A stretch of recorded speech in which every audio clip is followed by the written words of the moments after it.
এক বাদশার দরবারে একজন জাদুকর ছিলেন। সময়ের পরিক্রমায় এক সময় তিনি বুড়ো হয়ে গেলেন। তখন বাদশাহকে গিয়ে বললেন, আমাকে একজন বুদ্ধিমান বালক এনে দিন, আমি তাকে এই বিদ্যাটি শিখিয়ে দেব। বাদশাহ একটি বুদ্ধিমান বালককে জাদুকরের কাছে তুলে দিলেন। বালকটি যে পথে জাদুকরের কাছে যেত সে পথে একজন পাদ্রির বাড়িও ছিল। আসা যাওয়ার পথে বালকটি পাদ্রির কাছে গিয়ে বসত, তার কথা মনোযোগ দিয়ে শুনত।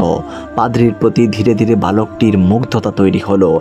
একদিন বালকটির যাওয়ার পথে এক বড় জন্তু বসেছিল। যাওয়ার কোনো পথ খোলা নেই।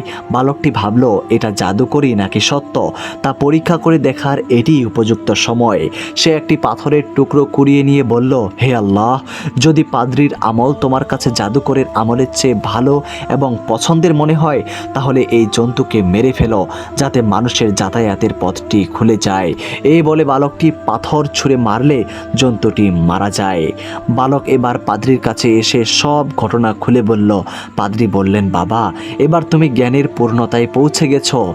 তোমার পরীক্ষা শুরু হতে চলেছে। এই পরীক্ষায় কোনোভাবেই আমার নাম প্রকাশ করবে না। সেই বালকটিকে আল্লাহ অলৌকিক ক্ষমতা দিলেন।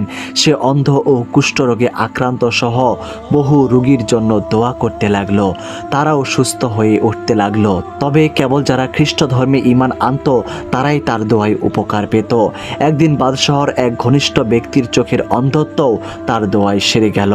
তার অলৌকিক ক্ষমতার খবর ইহুদি বাদশাহর কানে গেলে তিনি বিচলিত হয়ে পড়লেন। বালকটির ধর্মে আনা কিছু লোককে বাদশাহর আদেশে হত্যা করা হলো। বালকটিকেও হত্যার উদ্দেশ্যে কয়েকজন লোককে ডেকে তিনি বললেন, ওকেও উঁচু পাহাড়ের ওপর নিয়ে গিয়ে নিচে ফেলে দাও। বালক আল্লাহর কাছে দোয়া করলে পাহাড় কাঁপতে লাগলো। ফলে সে ছাড়া সবাই পাহাড় থেকে পড়ে মরে গেল। এবার বাদশাহ তাকে অন্য একদল লোকের হাতে তুলে দিয়ে বললেন, একে একটি নৌকায় চড়িয়ে সমুদ্রে নিয়ে ডুবিয়ে দাও। সেখানেও বালকের দোয়ায় নৌকা উল্টে গেল।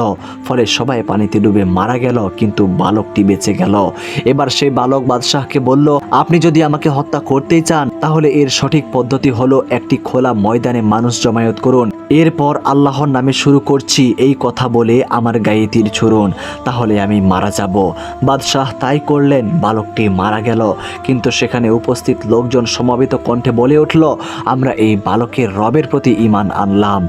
বাদশাহ এবার আরও বেশি বিচলিত হয়ে পড়লেন। তিনি তাদের জন্য গর্ত খুঁড়ে সেখানে আগুন জ্বালানোর আদেশ দিলেন। এরপর বললেন, যারা যারা এই বালকের ধর্ম থেকে ফিরে আসবে না তাদের এই গর্তে ফেলে দাও। একে একে সব ঈমানদার এগিয়ে এসে সেই গর্তে লাফ দিল। শেষে এলো একটি নারীর পালা। তার সঙ্গে একটি শিশুও ছিল। তিনি একটু ইতস্তত করলে শিশুটি বলে উঠল, মা, ধৈর্য ধরুন, আপনি সত্যের ওপর আছেন। এই ঘটনার প্রতি ইঙ্গিত করে পবিত্র কোরআনের সূরা বুরুজে আল্লাহ তাআলা বলেছেন, অভিশপ্ত হয়েছিল অগ্নিকুণ্ডের লোকেরা। ওরা ইন্ধন সংযোগ করে অগ্নিকুণ্ডের পাশে বসে থাকত এবং দেখত বিশ্বাসীদের ওপর তারা যে অত্যাচার করত। ওরা তাদের উপর প্রতিশোধ নিয়েছিল শুধু এই কারণে যে তারা বিশ্বাস করত পরম শক্তিমান, পরম প্রশংসনীয় আল্লাহর, যিনি আকাশ ও পৃথিবীর সর্বময় ক্ষমতার অধিকারী। আর আল্লাহ তো সর্ববিষয়ে স্রষ্টা। যারা বিশ্বাসী নরনারীকে নির্যাতন করেছে ও তারপর তওবা করেনি তাদের জন্য আছে জাহান্নামের শাস্তি আর দহন যন্ত্রণা।